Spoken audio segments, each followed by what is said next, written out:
سلام البنات، كي دايرين؟ كنتمنى تكونوا بخير وعلى خير. الف خير البنات. اليوم وصفه جديده ان شاء الله، اللي كتكون من مكونات بسيطه بزاف، وكتجي لذيذه وكتجي رائعه وسهله. يعني ما كتستغرقناش بزاف ديال الوقت، كتستغرق حتى 10 دقائق كتكون موجوده، اللي هي من عشاق البطاطس. كما كتشوفوا معايا غنحتاجو البنات هنايا بطاطا، وغنحتاجو هنايا البزار والملح، وعندي هنا الماء والزبده، وغادي نحتاج الفرماج، وعندي هنايا شويه من الزعتر وراس ديال الثومه، وعندي هنايا الفرماج على حسب الذوق. وان شاء الله غادي نوريكم الطريقه، وغنوريكم التقطاع ديال البطاطا.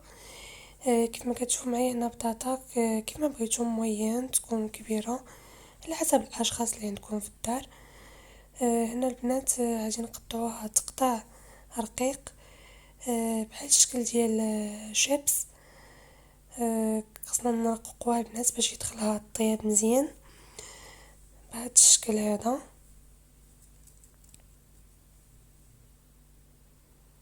كيف ما كتشوفوا بحال هذا الشكل، حاولوا البنات تكون رقيقه.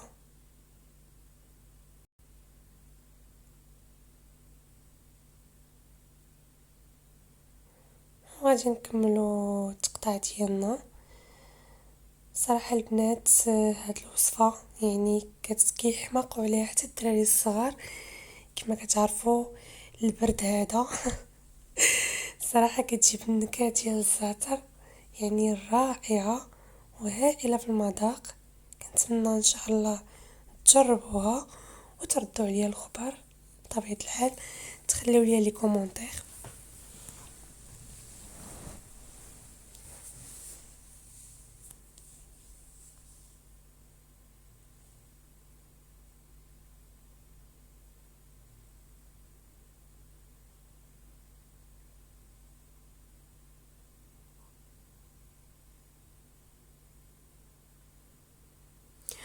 ودابا البنات من ما قطعنا بطاطا ديالنا، غادي نجيب يعني عندي واحد المقله اللي طالعه من الجناب، هي فاش كنديرها. وكاين اللي كيديرها حتى في الكوكوت. صراحه الكوكوت كتجي مهرسه بزاف، انا كنفضل نديرها في المقله. يعني مقله البنات كتكون يعني طالعه من الجناب، يعني بالغلاقه ديالها.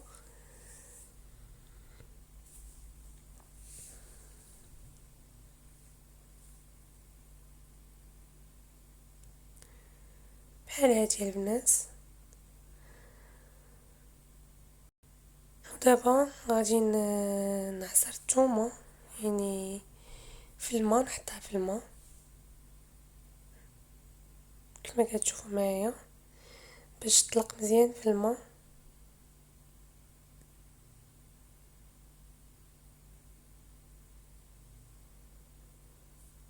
غادي نشف البنات المقله، تخواليا فيها شويه ديال الماء حيتاش خصها تكون البنات ناشفه بحال هذا الشكل، خصها تكون ناشفه البنات. ودابا غادي نبداو على بركه الله. غادي ندهن البنات المقله ديالي بالزبده. حاولوا البنات دهنوها مزيان من الجناب كما كتشوفوا معايا، دهنوها مزيان من الجناب. ودابا غادي ندوزو نستفو البطاطا ديالنا على هذا الشكل.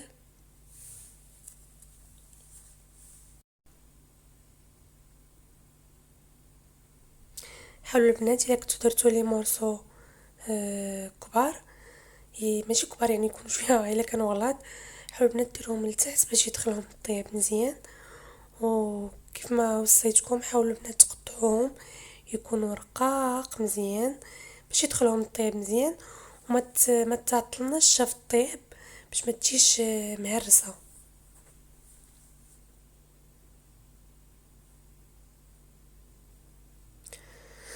دابا البنات ملي استفنا البطاطا ديالنا غادي ندهنوها بالزبده من الفوق على هذا الشكل.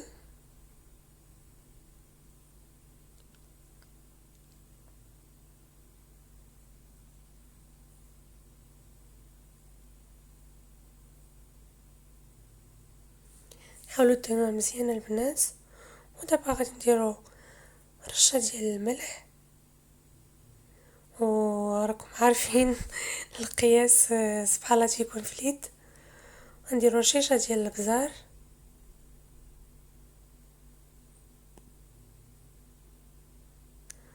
ودابا غادي نقطعو الفرماج مرسوات صغار وندوروه من فوق بطاطا كما كتشوفوا معايا الطريقه.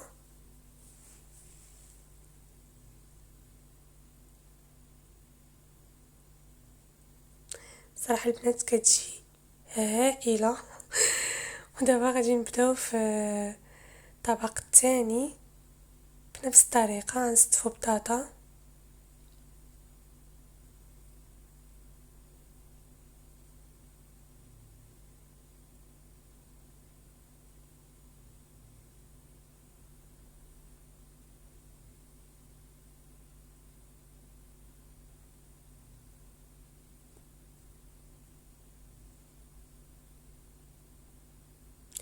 وغادي ندهنوها عاوتاني البنات كيف ما درنا الطبقه الاولى. ندهنوها مزيان البنات.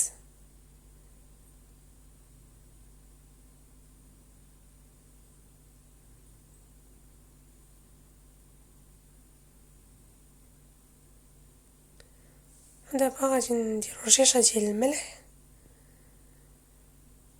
يعني حاولوا تبقاو ترشوا الملح على حساب البطاطا اللي درتو لتحت، وكذلك البطاطا اللي درتو الفوق. وكيف ما رشينا الملح رشينا البزار. دابا غادي نقطعو الفرماج.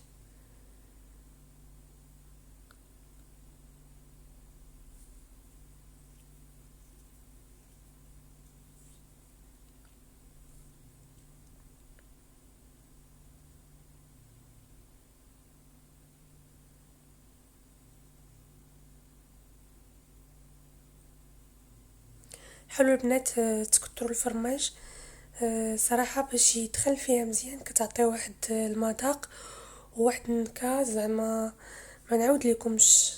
صراحه البنات كتجي غزاله. كنتمنى ان شاء الله تجربوها وتردوا عليا الخبر.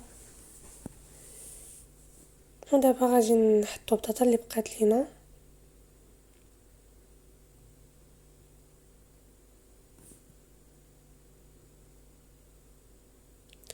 وغادي ندهنوها مزيان البنات مزيان.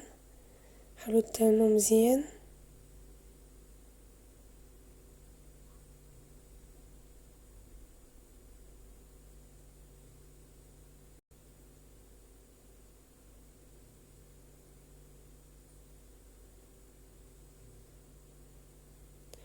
هنا البنات غادي ننزل شويه ديال الزعتر، يعني حاولوا ما تكتروش بزاف كيف ما كتشوفوا معايا. وغادي نحكوه من فوق بطاطا. حاولوا تحكوه في كل بلاصه. دابا البنات داك الماء اللي درنا فيه الثومه نخلطوه باش تطلع الثومه، ونخويو غير من الجناب بهذه الطريقه. نبقاو نحركو ونخويو.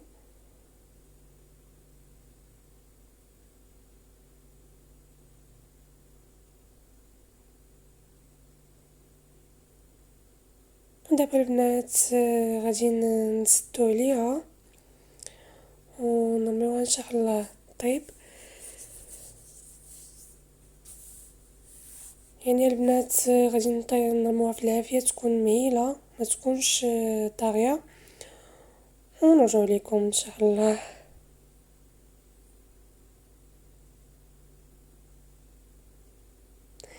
هنا البنات وجدت واحد اللاطه بصوصات وقطعت عليها بصله وحده شلطها بهذه الطريقه. وغادي ندوزو للخضر اللي وجدت ليها. عندي هنا البنات حبة مطيشة، حبة ديال الفلفلة، لي شامبينيون، عندي الربيع، وعندي 3 طريوس الثومه. وغنبداو على بركة الله. عندي هنا البنات البزار والخرقوم، شويه ديال الملح.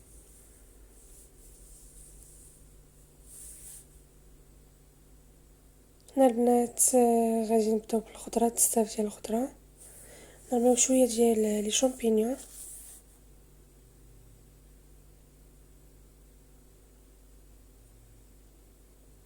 ونبدا ببزاف ديال المطيشه والفلفله على هاد الشكل. صراحه الطبق البنات ما كيتعطلش في الطياب، يعني كيجي ساهل، حتى هو البنات يعني رائع. فيه لي شامبينيون، فلفله يعني مطيشه، البصله كيجي حتى هو البنات يعني خفيف، ما تيكونش ثقيل. كنتمنى ان شاء الله تجربوا هاد الطبقين، يعني وكل يعني سريعه ويعني هائله في المذاق. صراحه البنات يعني ابسط حاجه كتخلقي منها حوايج يعني واعره في المذاق وواعره حتى في الشكل. وغنزيدو البنات هنايا 2 معالق كبار ديال زيت البلديه،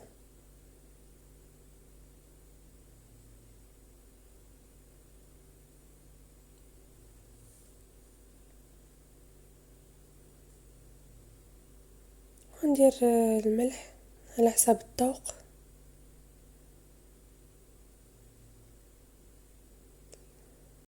والبصارة البنات،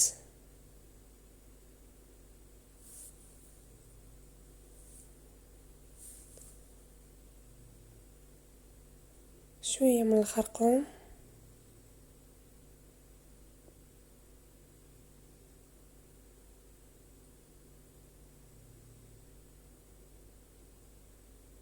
ونرميو الريوس ديال الثومه يعني صينات.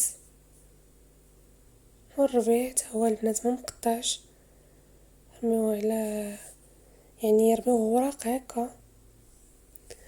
ودابا البنات غادي نزيدو نص كاس ديال الماء،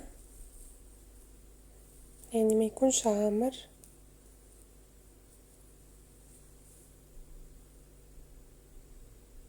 كما كتشوفوا معايا ما عامرش. تا هو البنات نرميوها من الجناب.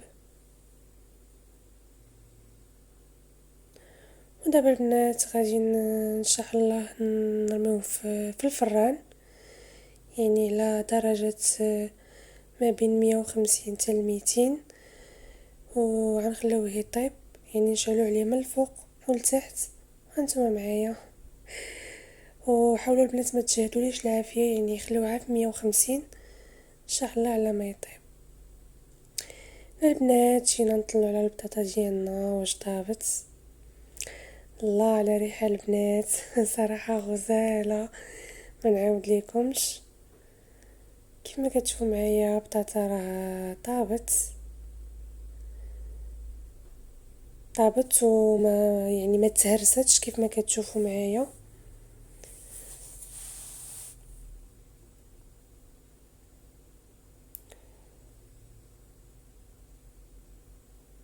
شوفوا معايا البنات هنايا لاصوص كي جات عاقده صراحه، يعني هائله. بغيتكم تشوفوا معايا كيف ما كتشوفوا، وحاولوا تبقاو تحركوا عليها لاصوص وهي كطيب مره مره نطلعوا عليها. ودابا البنات غادي نزيدها الفرماج، يعني فرماج غابي.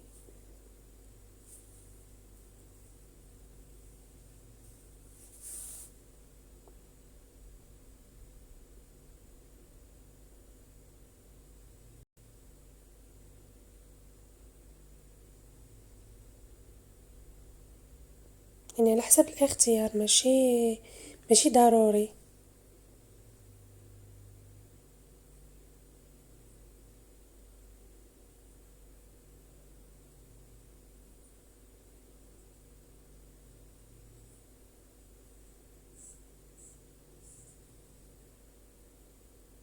هنا البنات غادي نحركو شويه كيف ما كتشوفوا معايا. العافيه حتى هي مهيله، تكونش مجهده، وغنخليوها تزيد طيب شويه بما يذوب عليها الفرماج، وتزيد لاصوص تعلق شي شويه تجي شويه عاقده.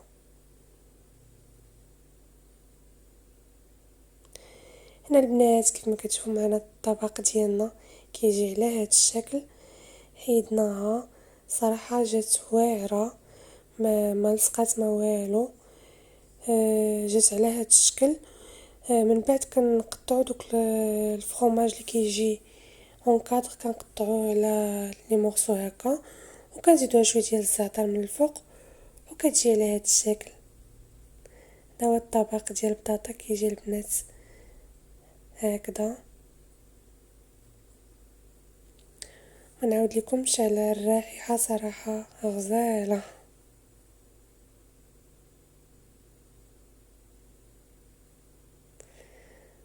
نوريكم كي كتجي رطبه.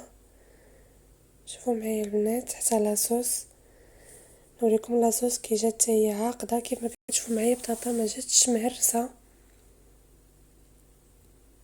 شوفوا لاصوص البنات عاقده. كيف ما قلت لكم من الاحسن طيبوها يعني بشي مقله تكون عاليه بالغلاقه ديالها. هانتوما البنات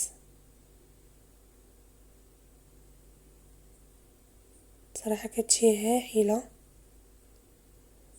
وهذا هو الطبق ديالنا البنات ديال البطاطا كيجي على هذا الشكل.